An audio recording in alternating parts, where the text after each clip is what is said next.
দেখুন বন্ধুরা, গেঞ্জি প্যান্ট যেগুলো হয় লেগিংস, সেগুলোকে কেটে কেটে আমি আগেই রেখে দিয়েছিলাম। এরপরে কাপড়, বাড়িতে অনেক অপ্রয়োজনীয় কাপড় থাকে যেগুলোকে কেটে নিয়ে আমি গোলা বানিয়ে রেখেছি। আর লাগবে এই পাপোশটি বানাতে কিছু সেফটি পিন। এই সেফটি পিন, ব্যাস। এবার শুধু হাতের সাহায্যে আমি এই পাপোশটা তৈরি করব। তো দেখতে থাকুন, সঙ্গে থাকুন, নাহলে খুলে যাওয়ার চান্স থাকবে, তাই আটকে নেওয়ার নিলাম। এই দেখুন, পরপর আমি সেফটি পিন দিয়ে এই পুরো জিনিসটাকে, মানে এই কাপড়টাকে আটকে নিয়েছি বালিশের মধ্যে। এবার প্রত্যেকটা গেঞ্জির কাপড়কে আমি এরকম ভাঁজ করব। ভাঁজ করে এবার দেখুন বন্ধুরা কীভাবে ঢোকাচ্ছি।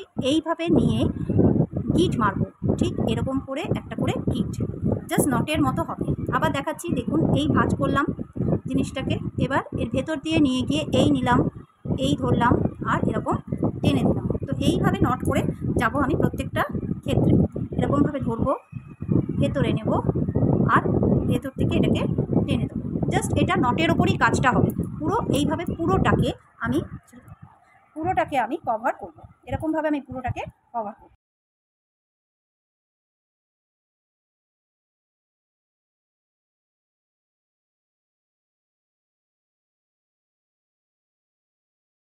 তো আমি আগেই কাপড় কেটে রেখেছিলাম 1 আঙুল করে, দেখতেই পাচ্ছেন। তো এবার এটাকে আমি ভালো করে ভাঁজ করব, শক্তপোক্তভাবে ভাঁজ করব।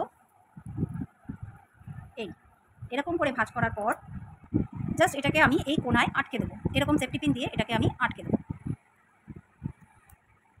এই এবার প্রত্যেকটার মধ্যে থেকে আমি এই কাপড়টিকে নিয়ে যাব। এই জাস্ট এরকম ধরবো, তলা থেকে তুলব।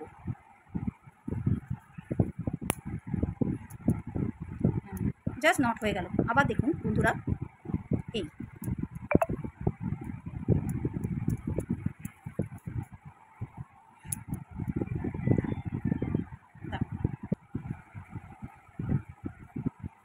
প্রত্যেকবারই কিন্তু নট তৈরি হবে। নট জাস্ট গিটের মতো, খুব ইজি, হাতেই করা যাবে, একদম সোজা পদ্ধতিতে এটা করা যাবে, কোনো অসুবিধা হবে না।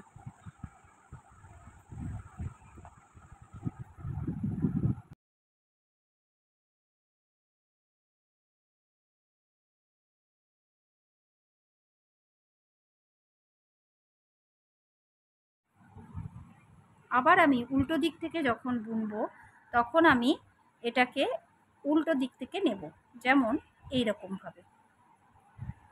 খুব ইজি বন্ধুরা, একটু যদি খেয়াল করেন তাহলে কিন্তু এটা হয়ে যাবে।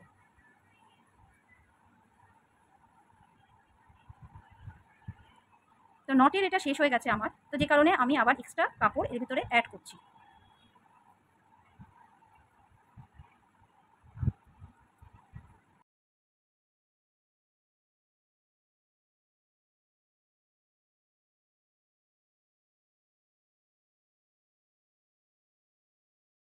তো দেখুন বন্ধুরা, এতটা বোনা হয়ে গেছে এবং খুব তাড়াতাড়ি বোনাটা হয়ে গেছে। বোনাটা কিন্তু বেশিক্ষণ লাগছে না, খুব তাড়াতাড়ি এটা তৈরি হয়ে যাচ্ছে। আর খুব ইজি, মানে না সূচ লাগছে, না সুতো লাগছে, না কিছু লাগছে, জাস্ট হাতের ওপর কাজ, হাতের ইয়ের ওপর কাজ।